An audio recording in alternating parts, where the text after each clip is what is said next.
Welcome to another edition of Beyond the Felt. I'm your host, Jason Harrell, sponsored by 3Bet Poker Clothing. Wear what the pros wear.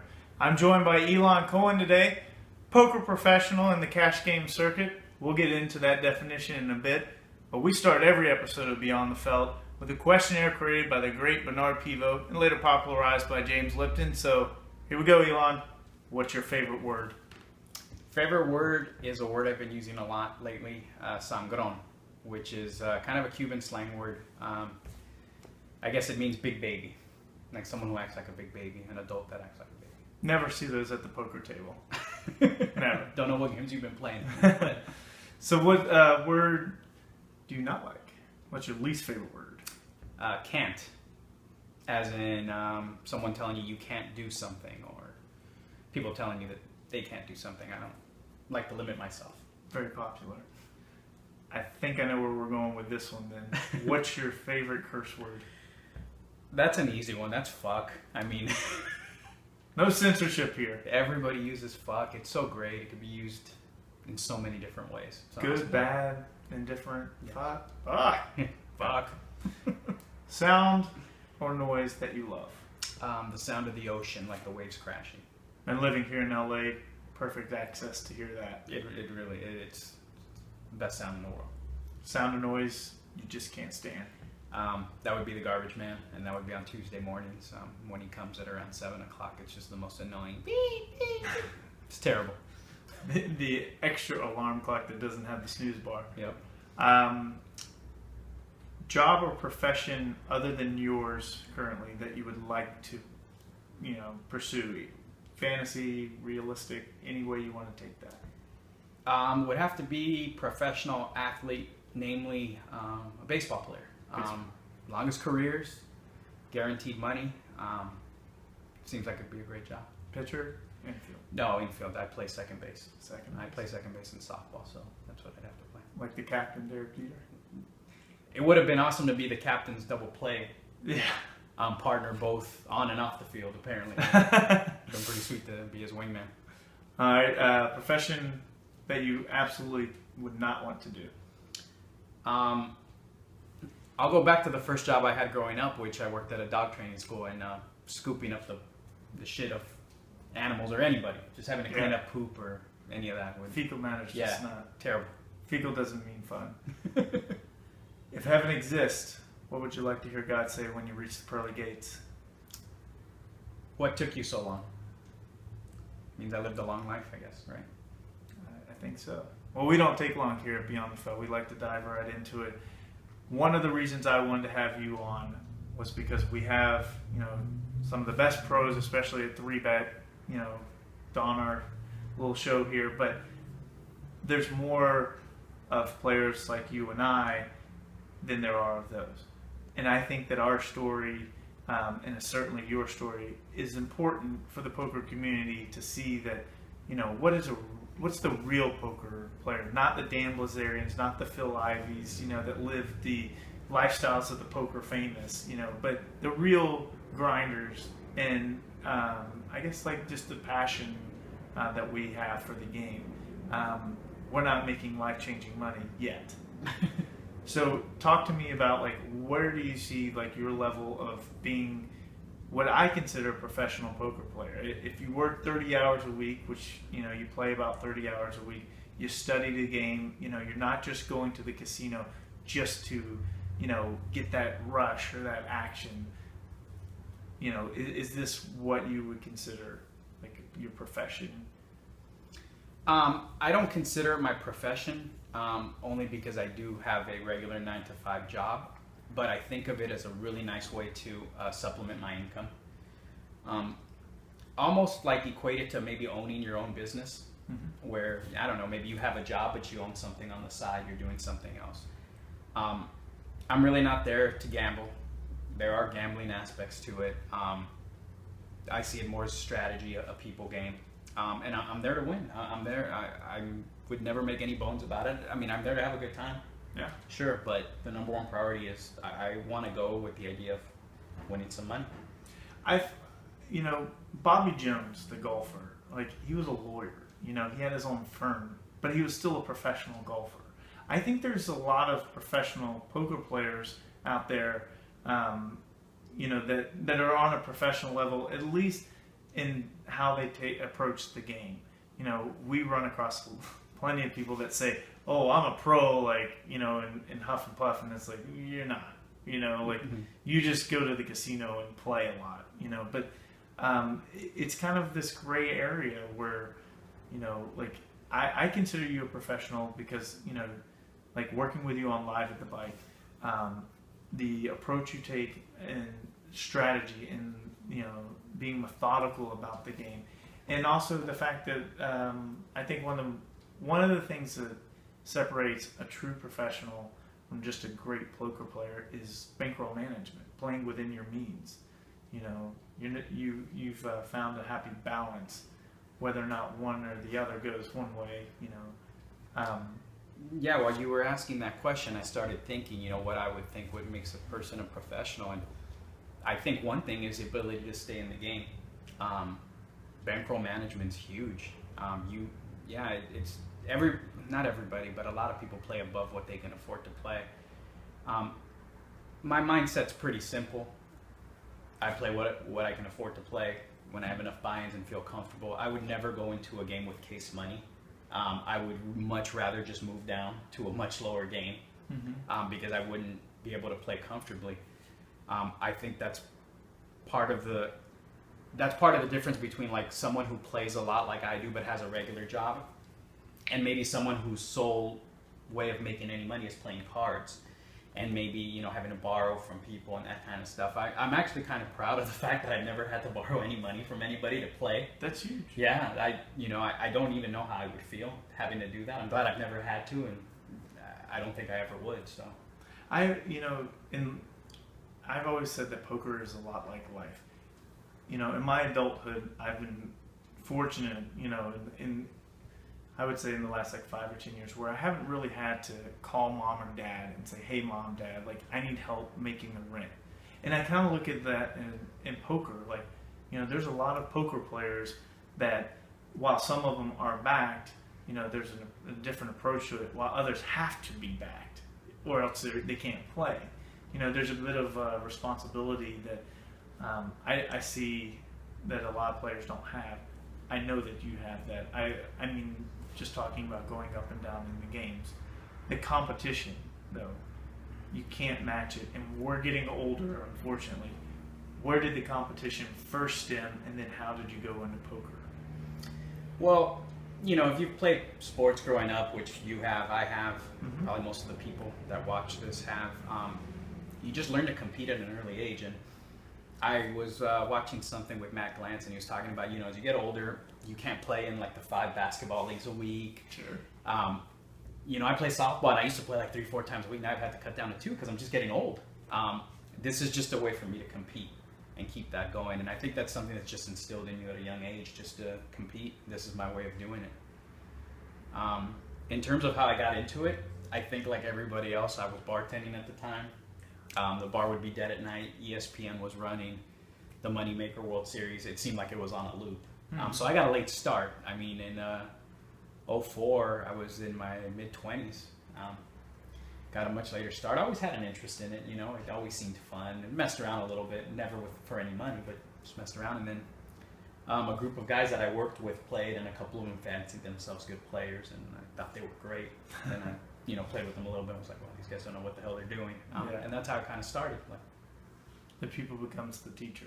Yeah, exactly. And it's, same story with me. The guy that really taught me how to play poker in the home game that I now actually kind of run, I gravitated towards it. Couldn't play basketball anymore at the level that I wanted to. But this, levels the playing field. Going back though in the beginning of your sports career and growing up Los Angeles, I know tennis was important. Baseball, you said softball. I played tennis through college, and it's really funny that you mentioned the whole thing of you not being able to play basketball at the level you wanted to. I pretty much stopped playing tennis because of that. You do something for so long, you work so hard at it, you get to a certain level, you're really good. as you become an adult and you get more responsibility, you don't have the time to put into it. Maybe your body doesn't react, and it's just I felt like I was kind of cheating myself, you know. I've always loved baseball. Okay, I play softball. That's for fun, but the tennis I didn't take as fun, and I think that poker has actually helped fill the void because that's where I get the most competition from. Yeah, I mean, it's this weird dichotomy, and it's hard to explain sometimes to people outside. But you know, I can't be like, you know, the pickup basketball game guy, and I don't want to be the 40-year-old that's, you know, like taking it like the NBA Finals. But poker, you know, though eventually as you get older, you'll lose some of your skill mentally, but you can always play. And you know, like chess was how I got started in just that type of game. Like it wasn't about checkers, you know, and kind of getting lucky. It was about the skill of a game like chess, and then poker comes along. For you, you balance. You have this day job.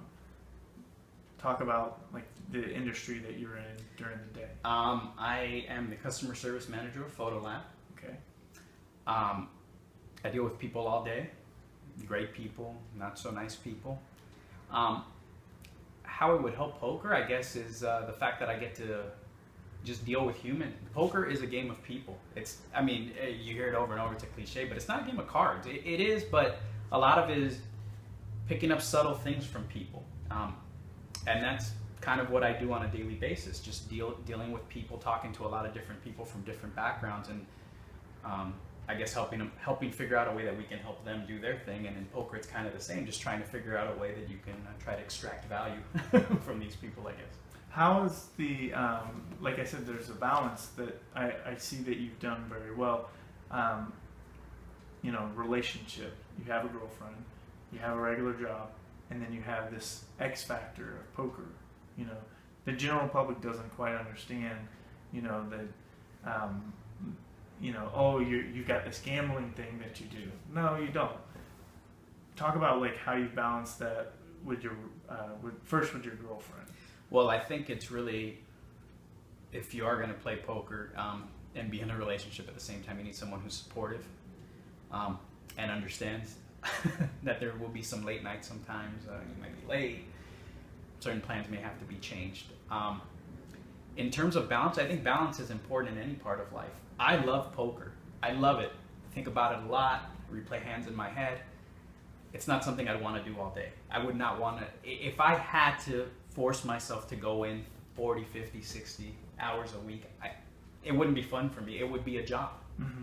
And I think that having balance, other things that you do, only helps you because it keeps you fresh. I think we've had similar experiences in that we've had access to, you know, professional players. Like I've sat at a table with, you know, like Phil Hellmuth. You know, I've sat with a ton of the local LA pros, and when you actually kind of get to see, you know, like what they do and like get to know like what these guys on TV, as opposed to someone watching in, you know, middle America that doesn't really have access to these guys. Like it is truly a job, and it's a job that I used to really want, and I think you did too. Now, no, and you know, like one of the advantages we have living here in LA, we have Commerce and the Bike, and we have so many great poker rooms. You actually get to see these guys, and they're not glamorized as much as they were in like when you'd watch a World Series in 2004. no. I'm not going to mention the name.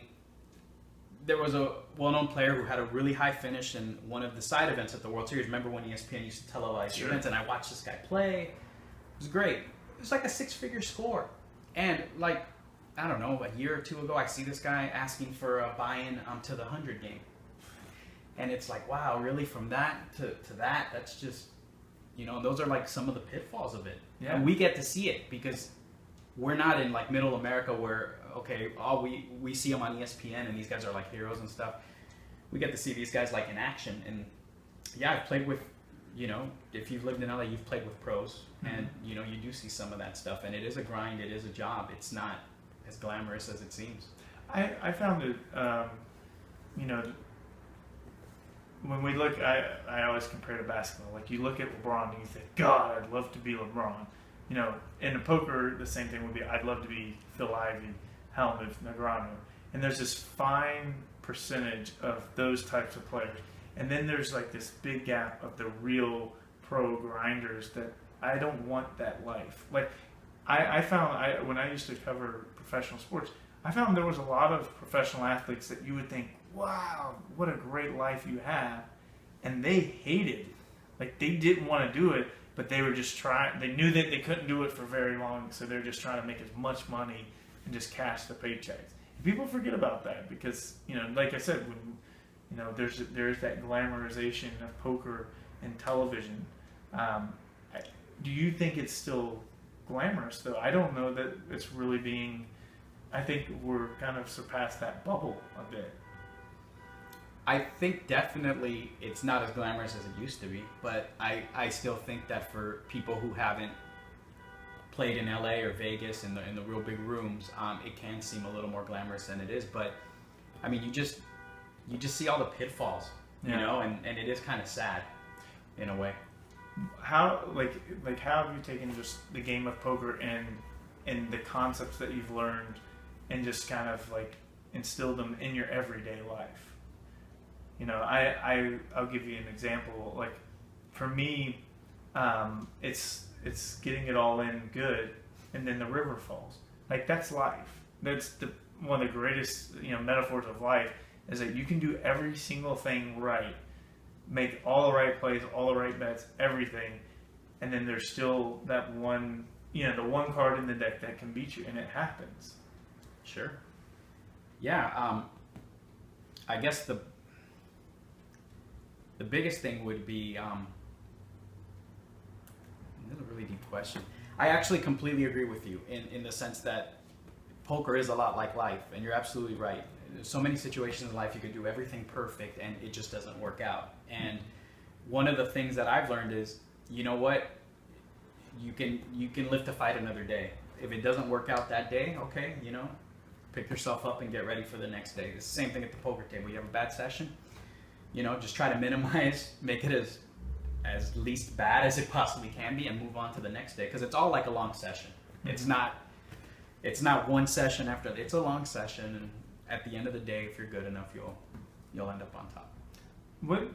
Give me an idea of like what's your best like life experience that's probably been, you know, because of poker. Like because of poker. Yeah. I don't think that any of my best life experiences have involved poker, to be honest with you. Is that how it should be? I think so, because it's just a small part of my life. Like I can think of 10 things that are way more important than anything I've ever done at a poker table. I was just thinking like when my niece was born was like awesome for me. That surpasses anything I've ever done at a poker, or probably will ever do at a poker table. I think as like kind of like everyday Joes who are just like out there trying to, you know, make a little bit of money grinding, that glory, that big thing at the poker table is kind of a fleeting thing that we're grabbing at. Like to win the World Series, that'd be awesome. I would love to win the main event. Realistically, that's not going to happen. More likely than not. So, you know, it's just the little small wins, just like in life. Nobody's happy all the time. It's just the little things. It's just, even in that as a poker player, you know, being happy that you played the hand, not being results oriented. That's true. But like in life, it's difficult sometimes to not be results oriented.